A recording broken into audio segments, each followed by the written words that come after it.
శని అస్తమయం తెచ్చే మార్పులు. అయితే కొన్ని రాసుల వాళ్ళకి శని అస్తమయం వల్ల ఏంటంటే మంచి ఫలితాలు ఉండబోతున్నాయి. మరి సాధారణంగా శని గ్రహము మనిషి ఆరోగ్యాన్ని గానీ, ఆయుష్‌ని గానీ, చేసే వృత్తిని గానీ, వ్యాపారాన్ని గానీ, అలాగే ఇనుము, చమురు రంగాలపైన ఎక్కువగా ప్రభావం చూపుతుంది. మరి దృక్పంచాంగం ప్రకారము మార్చి 13, 2026 సాయంత్రం 13 గంటలకి శనిదేవుడు మీనరాశిలోకి అస్తమిస్తాడు. మరి మీనరాశి వాళ్ళకి చూస్తే ఏంటంటే ఆత్మవిశ్వాసంతో చక్కటి విజయాలు అందుకుంటారు వీళ్ళు. శని అస్తమయం మీనరాశిలో జరుగుతుండడంతో ఈ రాశి వాళ్ళకి ఆత్మవిశ్వాసం రెట్టింపు అవుతుంది. మీ వ్యక్తిత్వం మెరుగుపడుతుంది.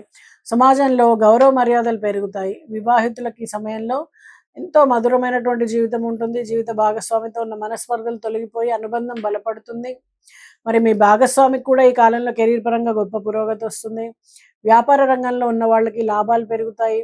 చాలా కాలంగా నిలిచిపోయిన పనులు వేగవంతం అవుతాయి. భాగస్వామ్య వ్యాపారాలు చేస్తున్న వాళ్ళకి లాభాలు వస్తాయి. రాబోయే కాలంలో ఏంటంటే శని అనుగ్రహము వీళ్ళకి ఏంటంటే మీనరాశిలో అస్తమించడం వలన ఈ హోలీ తర్వాత కూడా వృత్తిపరమైనటువంటి ఎదుగుదల ఉంటుంది.